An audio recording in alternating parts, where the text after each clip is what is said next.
And for the lady, perhaps a salad? Perhaps not.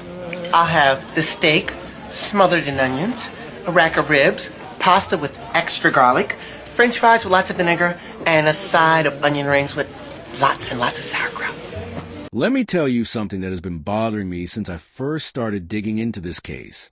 Two people who loved that family felt something was wrong, and neither of them went to that house. The babysitter hadn't heard from them. Thy's own sister hadn't heard from them. And instead of driving over, instead of knocking on that door themselves, they both picked up a phone and called the police. Two people, separately, making the same choice. Now I want to be very careful here because I am not accusing anyone of knowing anything. There is no evidence that either of them had specific knowledge of what was happening inside that house. But from a behavioral standpoint, that choice deserves to be sat with, because when you love a family and something feels off, the first human instinct is almost always to go, to show up, to knock, unless something about that house or someone in it has ever made you feel, even once, even subtly, that showing up unannounced was not something you did. Police confirmed there were no prior domestic calls to that address. But the absence of a police record is not the same as the absence of tension. In household where control operates quietly, where everything on the surface is composed and beautiful and award-winning, people rarely call the police. They manage. They read the room. They choose their moments. And sometimes, when the alarm bell finally rings, they reach for the phone instead of the car keys. I am not saying that is what happened here. I am saying it is a question nobody has publicly asked. And on this channel, we ask the questions. Now, let's talk about Matthew's professional past, because this is the angle that every major news outlet has walked right past, and I think it is one of the most important threads in this entire story. Before Traveler's Table, before culinary school, before the Guy Fieri episode and the Restaurateur of the Year award, and the $1.2 million home in River Oaks, Matthew Mitchell spent 14 years as the president and CEO of the Texas Center for Drug Development, a clinical research company based in Houston. I want you to understand what that world actually looks like from the inside. Clinical research is not a quiet business. It operates at the intersection of pharmaceutical money, FDA regulation, human trial participants, board oversight, and sponsor relationships with some of the largest drug companies on earth. The financial pressure in that space is significant. The accountability is significant. The reputational stakes, if something goes wrong, are significant. People in that world operate under layers of obligation that the public never sees. Matthew ran a company in that world for 14 years, and then he left, abruptly, with no public explanation on record anywhere. No farewell interview, no industry announcement, no transition statement. He went from CEO of a clinical research company to a culinary arts student at the Art Institute of Houston. And the media covering his death has treated that pivot as nothing more than a charming detail about a man who loved food and culture. But I keep asking myself, what does a 14-year exit from a high-stakes pharmaceutical company actually look like behind closed doors? Were there board disputes, financial pressures, regulatory complications, a moment where something became untenable and the only option was to walk away and start over completely? We do not know. That information has not been made public, but a man who reinvented himself that completely, that quietly, with that little explanation, was carrying something out of that chapter of his life. And whatever he was carrying, he carried it into the next one. Here is something else the media has not connected properly. Matthew Mitchell had 50 connections on LinkedIn. 50. For a man who spent 14 years as a CEO in the pharmaceutical industry, attended Rice University's Jones School of Management, studied at Oxford, and then co-owned 2 nationally recognized restaurants. 50 LinkedIn connections is not a number. It is almost an intentional absence. It is a man who moved through powerful professional spaces and left almost no visible trace behind him. No public identity outside the brand he built with Thy. Now compare that to Thy. Active on Instagram, board member, award recipient, fashion line, a woman whose professional identity was expanding in every direction simultaneously. The week before she died, she hosted a board meeting at their own restaurant, and 50 restaurateurs showed up for the social afterward. She was, by every public measure, becoming the face of what they had built together, not just a co-owner, the face. And Matthew was increasingly invisible inside that same story. I want to bring in something that Houston chef Lena Lou posted after the news broke, because it divided the entire community, and I think it tells us something important about how people were reading this dynamic even before they had language for it. She wrote about Matthew. There are no words for the weight you must have carried. This kind of pain doesn't make sense, and that's what breaks me. Love was there, and still it wasn't enough. Half of Houston embraced that. The other half was furious. Because how do you extend empathy to a man who shot a pregnant woman and 2 children in their beds? But here is what I think Chef Lou was actually pointing at, even without realizing the full implications. She was gesturing towards something invisible, a weight, a pressure, something Matthew was carrying that nobody around him could see or access. The question this case forces us to ask is not whether Matthew was in pain.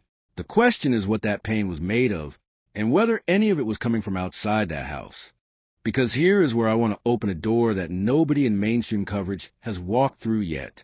And I need you to understand that what I am about to say is a theory, a serious, structurally grounded theory, not a stated fact. Matthew Mitchell spent 14 years in an industry where money, power, and silence are deeply connected. Clinical research companies work with pharmaceutical sponsors who have enormous financial interests in the outcomes of their trials. They operate in a world where board members have influence, where contracts are worth millions, and where reputations, and the destruction of them, happen quietly and completely. We do not know what Matthew's exit from that world looked like. We do not know if he left cleanly or if he left under circumstances that created ongoing obligations.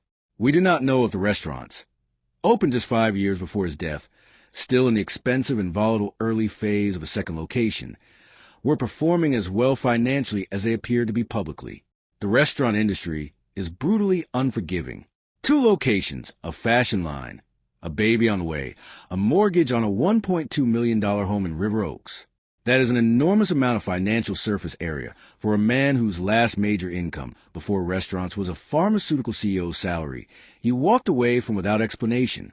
What if the pressure was not internal? What if it was not a man who simply broke under the weight of his own mind?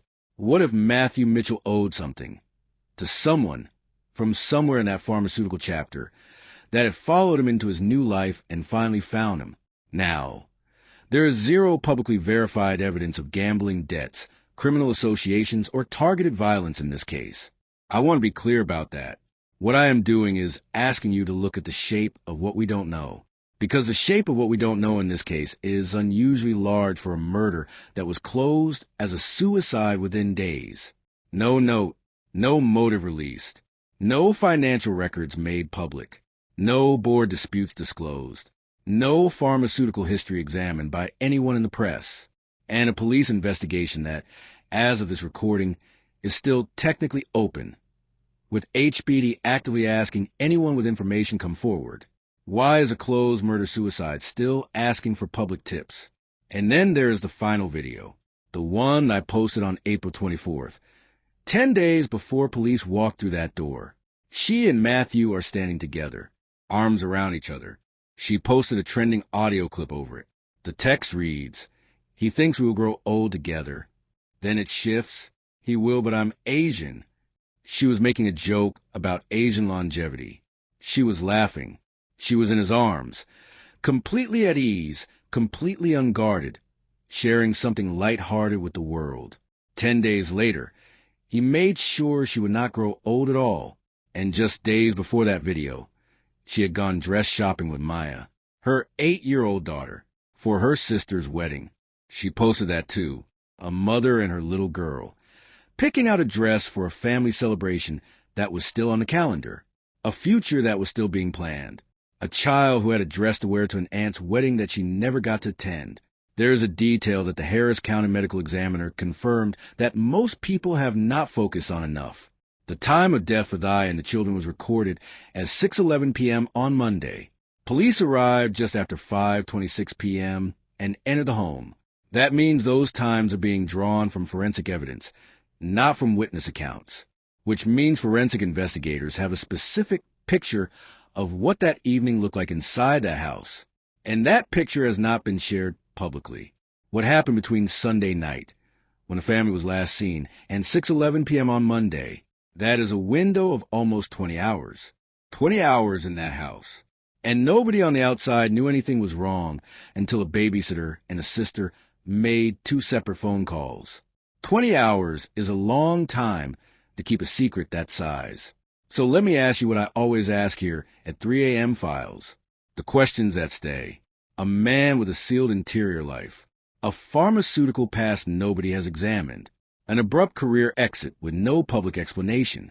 A wife who was becoming the most visible person in their shared story. A clinical research world built on money, silence, and board accountability. A house that a neighbor said the family had not lived in for long. A babysitter and a sister who both felt something was wrong and both chose not to go to that door. A 20-hour window that forensic science has mapped but the public has not seen. And a murder-suicide investigation that is still officially open.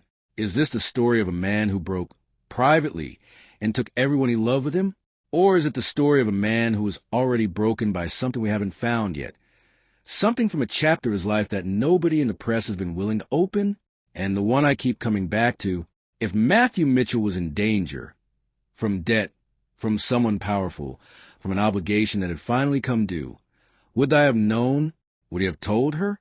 Or would a man who kept his entire interior world sealed, who had no social media, who left a 14-year career without a single public word about why, have kept that too, right until the very end? Leave your answer in the comments. This community handles these cases with care and with respect. The Ice family is still grieving. Maya and Max deserved a world that protected them. So speak with the weight that deserves. If this video made you think, if it made you feel, if Mitchell's name now means something to you that it didn't before you press play, subscribe to 3 a.m. Files. Share this video. Hit the bell. Because the only way these stories stay alive is if the community behind them refuses to let them die. We do not let them die here.